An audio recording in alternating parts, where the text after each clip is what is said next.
Welcome to another Airbrush Asylum video. This is part 3 of the Wedge-tailed Eagle tutorial.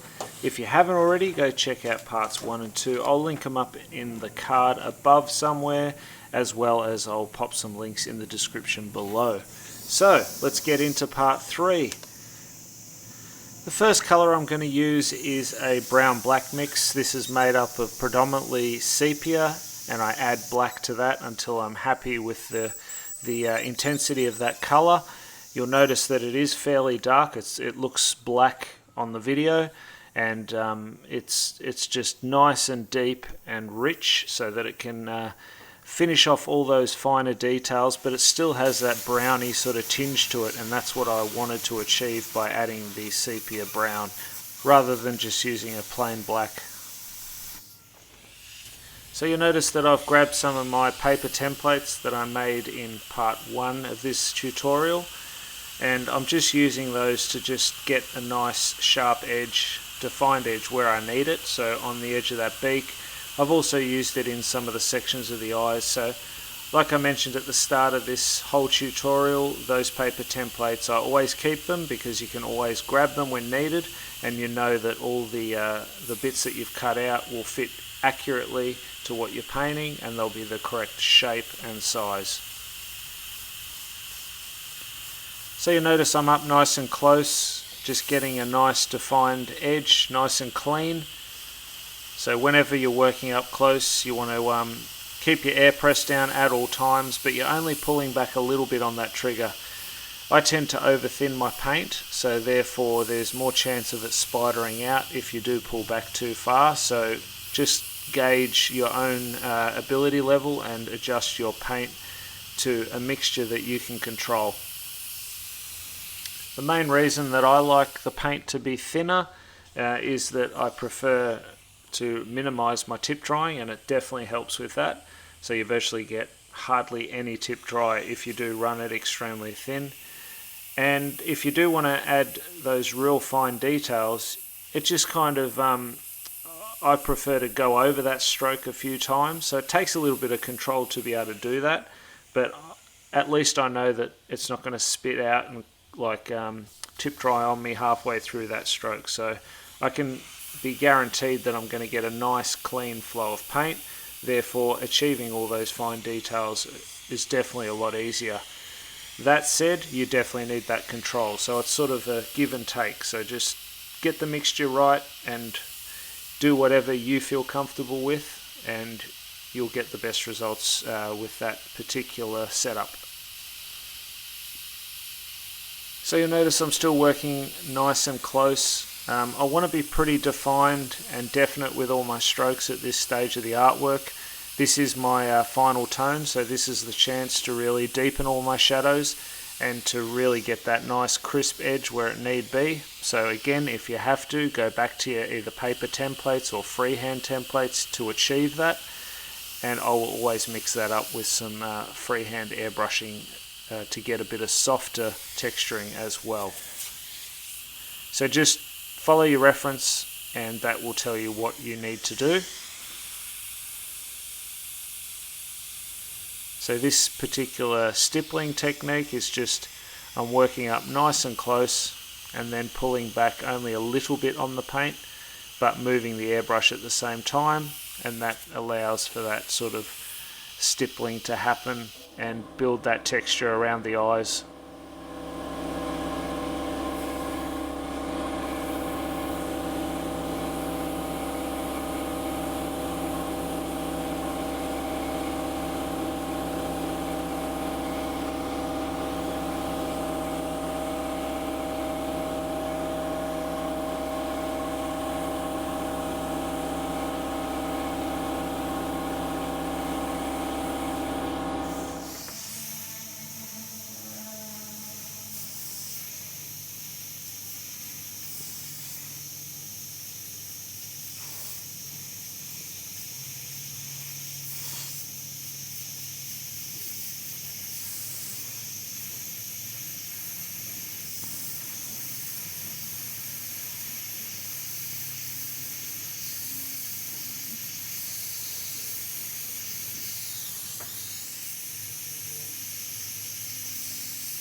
So if this is the first time watching one of my videos, then welcome. For all our regular viewers, welcome back. I do hope that you're enjoying this tutorial series. And if you are liking this video, then by all means give it a thumbs up and share it out to anyone that you might think could benefit from this particular video. And if you haven't already, feel free to hit subscribe, tap on that bell icon, and that'll notify you every time I put out new content, and that way you won't miss out on our weekly videos.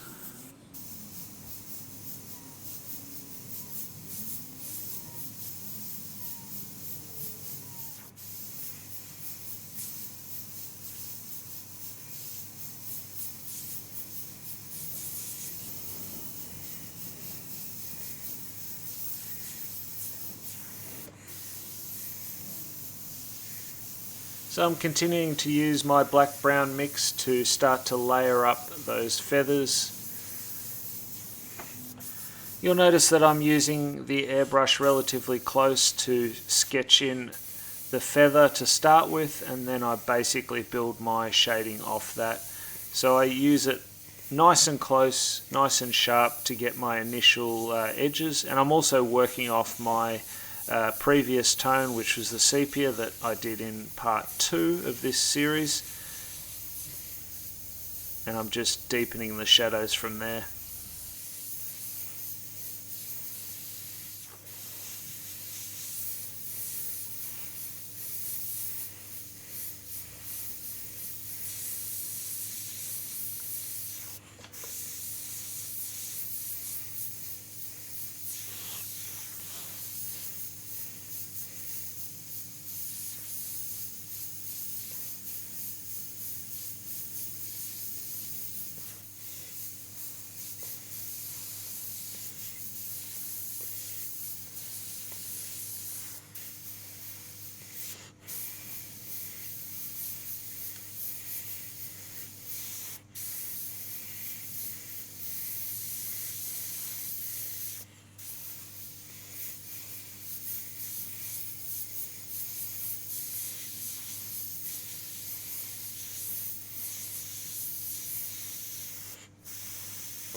So you can really notice how the that tone that I'm using at the moment is starting to add valuable contrast into the artwork, and deepening all those shadows and really making the eagle art start to come to life.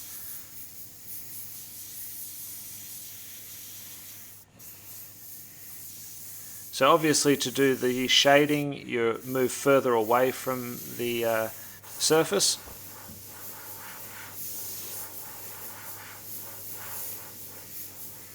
And you'll also notice that I create that shape of that feather first, and then I shade back over the top of it. So virtually I do all of my detailing on the feathers initially, and then I'm looking at my reference and then adding the shading on top of that to sort of shape the whole eagle's head and dust back over it,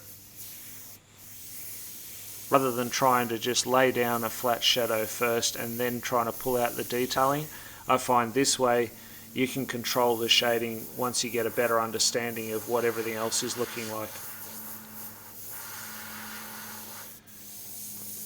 And again, I would always caution you, less is more, so you can always add as you go along. Follow along with your reference, be as accurate as possible to that, and that will give you all of the answers to your questions, whether or not you should go darker or keep it the way it is. Just keep referring back to it.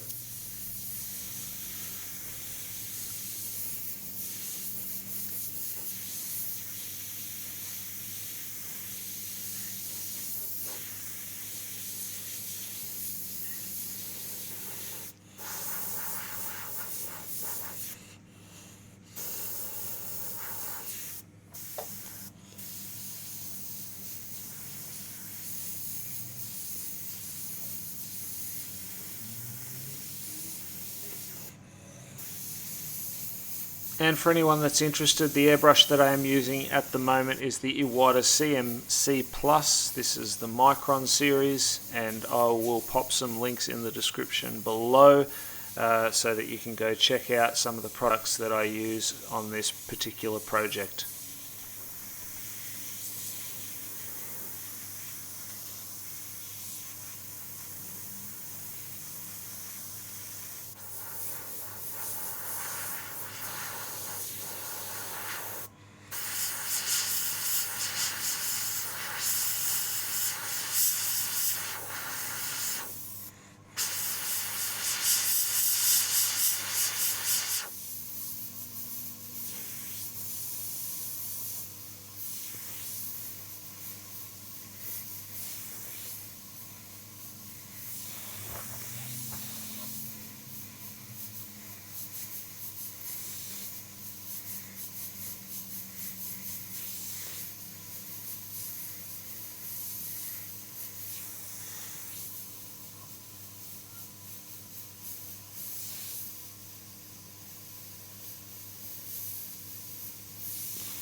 So again, working in the eye section of this particular artwork and proceeding with extreme caution. So because we are in these final stages now of the artwork, this particular tone as well, it's not really forgiving, so if you do make a mistake, you're going to have to go back, most likely white it out and rectify the issue. So try and be as careful as possible, and bit by bit, if you need to, set yourself up with a little bit of scrap paper on the side so that you can just practice your stroke and then move on to your artwork and complete it there. So you'll notice I'm doing more and more texturing. So this is a just layer upon layer process. But I'm also careful not to eliminate over everything that I've done previously. So the idea of doing numerous layers is not to just do one layer, then go back over the whole layer, then do another layer, go back over the whole layer. You virtually should be doing the first layer, which should take you the longest amount of time, and then the next layer should be a bit quicker because you're doing less texturing, and then the final layer should be less again, because the underlying layers should still be there by the time you've finished every single layer. And that's why a lot of the tones I'll mix up with a transparent base just to extend them a little bit, because the Trident paints are fairly opaque. So again, depending on what brand you're using will change this. Some people, for instance with the Createx illustration colors, they're fairly transparent, so you don't need to use a lot of that transparent base. So just work with whatever you're using and adjust it accordingly.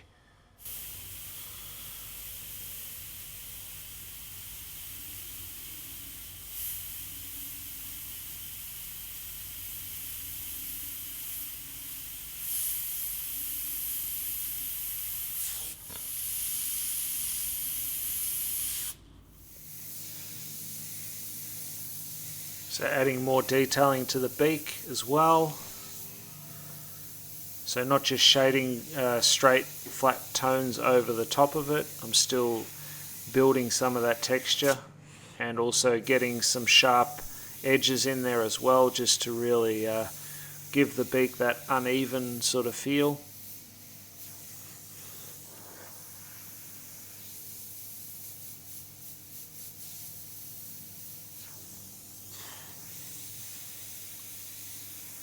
And obviously exercising extreme caution when I'm around the edges of the beak there, when I'm near that red base colour that we want to keep nice and clean.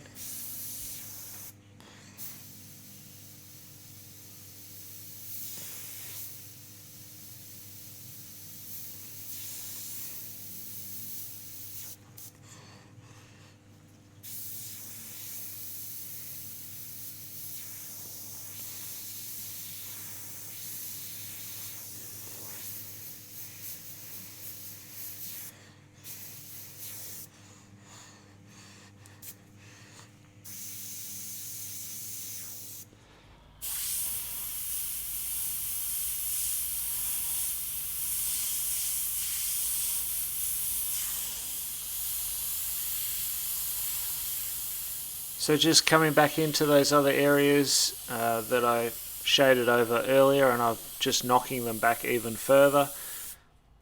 So I'll often do this, move around different sections of the artwork. That way it gives me a fresh perspective when I revisit an area, and I obviously look at my reference and guide myself whether or not to go darker or just keep it the way it is.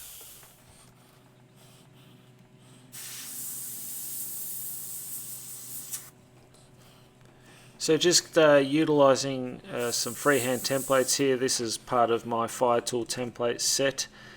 I'm using these edges just to clean up the edge around the beak area there. You can see there's a little bit of overspray, so I'm just coming out maybe a mil or so and spraying that in with that darker tone, just to take your eye off that small section of overspray.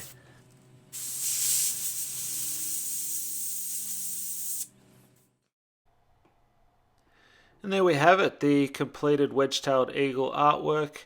So this is all ready to get clear coated now. I have sealed it with a SG100 Intercoat Clear. That'll just help to protect it for transport when it goes off to the painter, and it just seals in all the artwork nicely so that the painter can tack rag it or water wipe it if he needs to.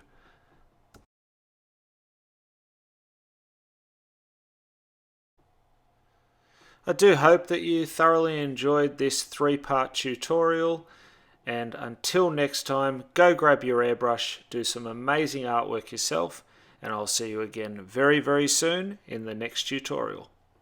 Bye for now.